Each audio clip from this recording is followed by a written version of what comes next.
नमस्कार, India news Madhya Pradesh Chhattisgarh देख रहे हैं आप और आपके साथ हूं मैं अपूर्वा। सुबह की बुलेटिन की शुरुआत करते हैं। एमपी विधानसभा के शीतकालीन सत्र में सीएम शिवराज ने पूर्व की कमलनाथ सरकार पर जमकर निशाना साधा। उन्होंने कहा कि भ्रष्टाचार का लोकव्यापीकरण कर दिया गया है। सीएम ने कहा कि इतिहास में पहली बार हुआ है कि शिक्षकों की भर्ती का काम लगातार जारी है। 1 लाख भर्तियां निकाली जा रही हैं। अब तक 1,13,000 की योजना बन चुकी है। 15 अगस्त तक शिक्षकों की भर्तियां भी होंगी, पुलिस में भी भर्ती होगी, कोई भी विभाग नहीं छूटेगा। भर्तियों का काम जारी है। पूरी शिक्षा व्यवस्था को चौपट करने का अपराध कांग्रेस सरकार में हुआ था।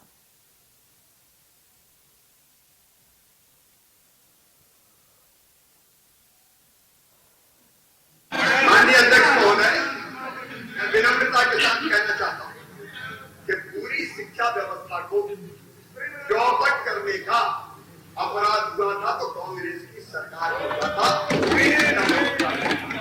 गुरुजी रखिए, आपने रखे गुरुजी 500 रुपया में, आपने रखे शिक्षा कर्मी कल्चर खड़ा करके आपने बच्चों के भविष्य को चौपट और बर्बाद करने का आप क्या है? माननीय अध्यक्ष महोदय, हमने भी कार्रवाई की, लेकिन इसके कारण नहीं की।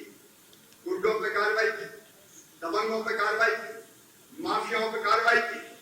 और मैं आज कह रहा हूं, कोई इसको अहंकार ना कहे, ये मन की तरफ है। जो गुंडे हैं, बदमाश है, माफिया है, अवैध कब्जा करने वाले, दूसरों की जिंदगी से खेलने वाले, तो उनको छोड़ा जाना चाहिए।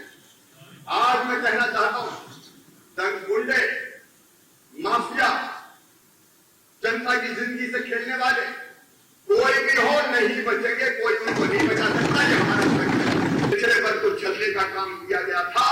आप ही थे जिन्होंने ये फैसला किया, इसके तो यही नहीं, इसके हो जाने दिया।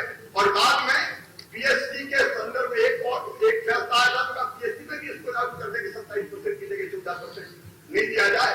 कल बात हो गई है, इसलिए मैं उसको बहुत विस्तार में मैं नहीं जाना चाहता। और सामान्य वर्ग के गरीबों के कल्याण के लिए भी हमने सामान्य वर्ग आयोग बनाया है। हमने लागू करने का काम किया है।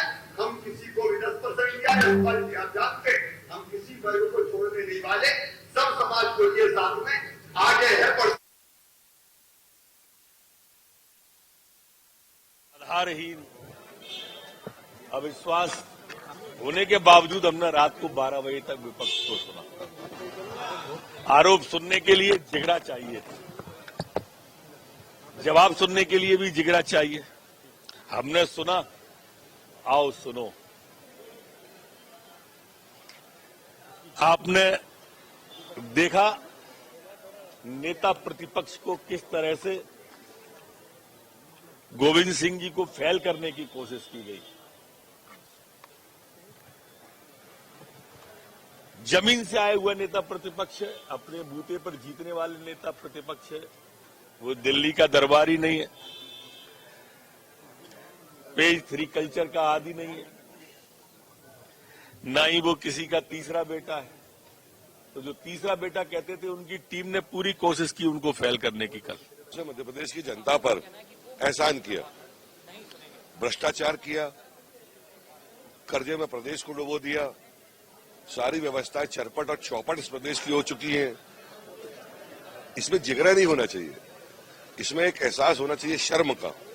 तो हम तो ये सोच रहे थे कि ये सब सुनने के बाद, सच्चाई सामने आने के बाद, जो विपक्ष ने बातें रखी वो विपक्ष की निजी बातें नहीं है, जो मध्य प्रदेश की जनता की बातें हमने सामने रखी है, जो गड़बड़ियां सरकार के द्वारा की गई हैं, उस पर उनको आत्मग्लानि होनी चाहिए और तत्काल इस सरकार को त्यागपत्र दे देना चाहिए। आप बता रहे था तो भी नहीं देखा हो रहे, पर कोरोना जैसी महामारी के प्रति हमें सजग और सतर्क रहना अनिवार्य है।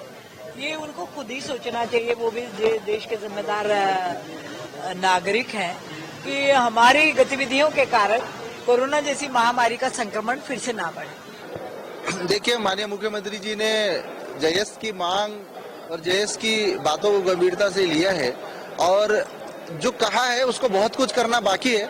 अभी माननीय मुख्यमंत्री जी ने सिर्फ बातें कही है, उन बातों को जयस युवाओं को शिक्षा के क्षेत्र में बढ़ावा देने के लिए उनको 500 और 1000 सीटर हमने हॉस्टल आदिवासी इलाकों में खोलने की मांग करी है कि आदिवासी क्षेत्रों में जो हजारों की संख्या में प्राचार्यों के पद, व्याख्याताओं के पद और शिक्षकों के पद खाली उनको भरने की मांग करी है। हमने पेशा के तहत ग्राम सभाओं को संसाधनों पर अधिकार देने की बात कही है। तो ये आने वाला वक्त बताएगा कि मध्य प्रदेश सरकार जयस के सुझावों पर कितना गंभीर है और कितना मानती है। कांग्रेस की इनफाइटिंग है, कौन नेता बनेगा कांग्रेस का, उस प्रकार का यहाँ पे नौटंकी थी, नाटक था। मध्य प्रदेश की जनता का समय खराब किया है, क्योंकि हम लोग जनता के द्वारा चुने हुए लोग हैं। तो इसलिए माननीय मुख्यमंत्री महोदय ने एक एक चीज का एक एक बिंदु का उत्तर दिया, बोलने नहीं दे रहे थे, टोका टोकी कर रहे थे। यह मध्य प्रदेश मुख्यमंत्री शिवराज सिंह चौहान के नेतृत्व में निरंतर अग्रसर विकास के पथ पर है। इनके वचन पत्रों का पूरा ढकोसला खोल के रख दिया। 4000 रुपए का आपने वादा किया था बेरोजगारों को पेंशन देने का, 1 रुपए नहीं दिया। तो ये सब पूरे प्रदेश की जनता ने देखा है।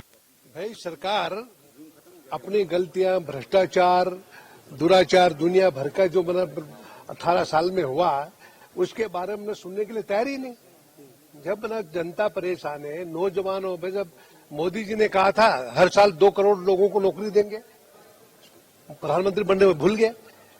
15-15 लाख रुपए सीधा मतदाता के आपके खाते में भी आने का था, तो वो भी नहीं आया। उसी तरह से कहना सब बिजली के बिल माफ कर देंगे, कर्जा माफ कर देंगे। अब ये सारी चीजें कर मानने के लिए तैयार नहीं। तो ये सारी चीजें तो भाजपा की कथनी और करने में कितना बड़ा अंतर ये प्रदेश की जनता देख रही है। अब भाजपा को अब बर्दाश्त नहीं करेगी जनता।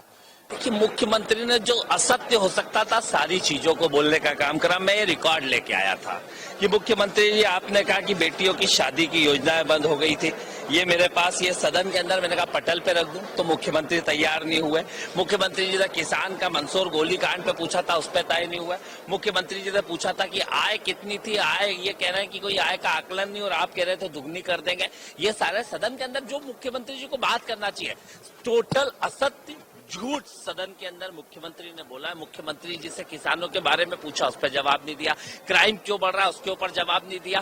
क्यों 3.5 लाख करोड़ का कर्जा हो गया इसके ऊपर जवाब नहीं दिया। क्यों मध्य प्रदेश बेरोजगारों का प्रदेश हो गया इस पर जवाब नहीं दिया। क्यों पोषण आहार में कितना घोटाला हुआ उसके ऊपर जवाब नहीं दिया। क्यों आयुष्मान के अंदर इतना घोटाला हुआ इसके ऊपर जवाब नहीं दिया। हर वर्ग की जिस आवाज को कांग्रेस पार्टी ने रखा था उस पर जवाब देने की जगह सिर्फ भाषण दे गए। जो सदन के बाहर भाषण देते हैं मार्केट के अंदर, ऐसे ही झूठे भाषण देने का काम करो। किस योजना को मैं चुनौती देता हूँ कि देखिए, मुख्यमंत्री जी सच्चाई से दूर भागते हैं और सच्चाई को एक्सेप्ट करने से वो हमेशा बचते रहते हैं। एक बात अच्छी करी उनने कि कम से कम ये तो माना कि कांग्रेस ने कर्ज माफी करी है।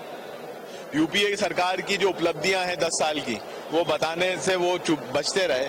पर हम लोगों ने इंटरवेंशन करके बात रखी है कि यूपीए सरकार ने जो उनको आदिवासी क्षेत्र में मदद की, इंफ्रास्ट्रक्चर खड़ा करने के लिए, अधोसंरचना खड़ा करने के लिए, वो उनको माननी पड़ेगी। वो तो होना ही था।